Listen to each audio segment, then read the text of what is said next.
Well, hello again. More yes and no answers. Well, this time I got a really good one. Talk about emotionally charged. Here it is. Was Brexit a good idea?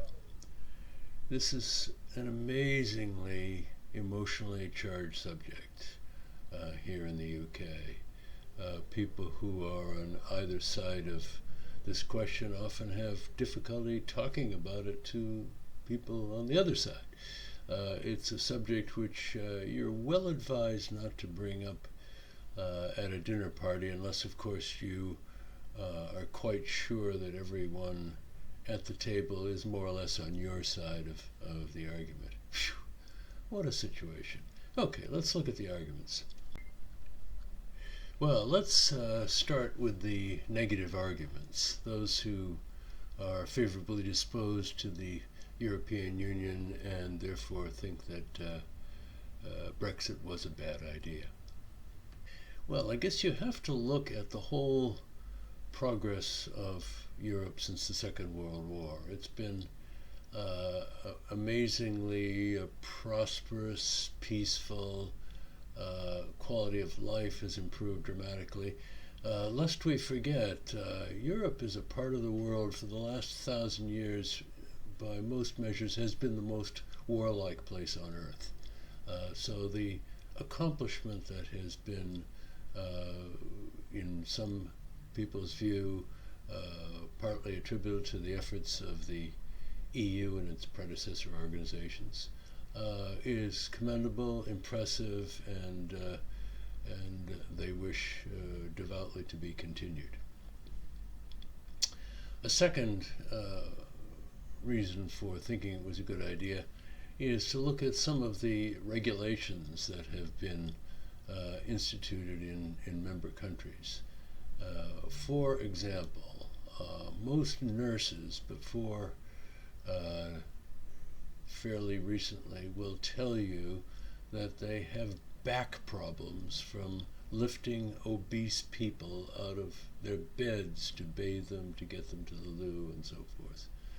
And then the EU came along and mandated hoists in hospitals to do the job mechanically. That might seem like a very specific and kind of unimportant development, but just ask any nurse about this and you will hear them singing the EU's praises in this regard. Number three, it's been great for tourism, making travel easier within the EU via the breakdown of barriers, tariff, and even customs and immigration barriers between countries has been a major step forward. It certainly has helped inter-European trade. And of course, from a tourism standpoint, it's nice to have no roaming charges on your telephone. It's nice to have the European health insurance card. And of course, the convenience of the euro. You don't have to change to a different currency every time you go to a different country. So all of that is good stuff. Now let's go on to the yes arguments, those who are opposed really to the spirit of the EU and who therefore think yes, Brexit was a good idea. Well, first of all, and in no particular order, the introduction of the euro, which I've just mentioned, has been a great tourist convenience, has been, from a macroeconomic standpoint, an utter calamity. The introduction and the implementation of the euro has created some intractable financial problems, from which the UK is actually exempt because it is one of the few major Western European countries that is not part of the euro. That might well be because economics were really invented in Britain. Lord Keynes, Adam Smith, and so forth, who were the ones that first wrote down the rules. Well, perhaps an understanding of basic economics lives on in the genes of Brits that is not widely shared on the continent, because they smell a rat and didn't go for it, despite the efforts, by the way, of one or two politicians to enter anyway.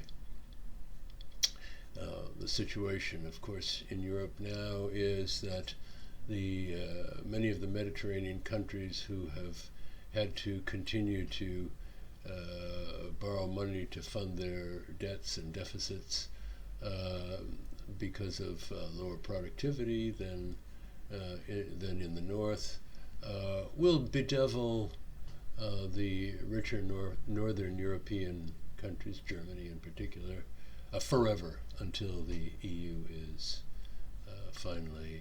until the euro is finally abandoned, which it will be at some point in the not too far distant future. A calamitously bad decision.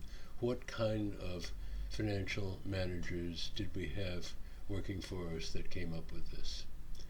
Number three, there is a question of corruption. The problem in the EU with its accounts has always been kind of amazing. There has always been a problem getting a, quote, clean ruling from the auditors on the European accounts. Were this to happen for a big public company, the board of directors would probably be fired. But somehow or other this does seem to continue. Next, there are aspects to the legal system and the provisions of human rights regulations that prevent Britain from being able to expel the most awful criminals, really bad people. We ordinarily would simply want to get rid of them, but are unable to do so. And, of course, the free movement of people within the European Union, where they simply cannot be kept out no matter what their criminal record is also a bit of a problem. And I guess finally, the whole notion of the nation's sovereignty having been sapped by what some believe to be a gang of unelected, faceless, highly paid, self-serving bureaucrats. They're not really the friends of the UK to the extent that they've removed our sovereignty in a way that many of us really resent. So that's the case for the no people, that Brexit was not a good idea. Well, what's my take? My take is my wife and I really love Europe. We enjoy the culture of Europe. We have extended family connections in Europe. We travel there a lot. We're big fans of Europe, but alas, not fans of the European Union. For some of the reasons that have been cited, we think it's really been a big disappointment, and we'll be glad when we no longer have to kowtow to it. So there it is. I'm sure a number of you won't like either my analysis or my take on it, but you can't really be wishy-washy on this when you have to come down on one side or another, and so that's what I've done. Okay, well, I hope you enjoyed it, if you're not too scarred by my viewpoint, but give me some comments if you thought it was useful. Give me a like, subscribe to the podcast, and we will see you at the next one. Thanks a lot. Bye-bye.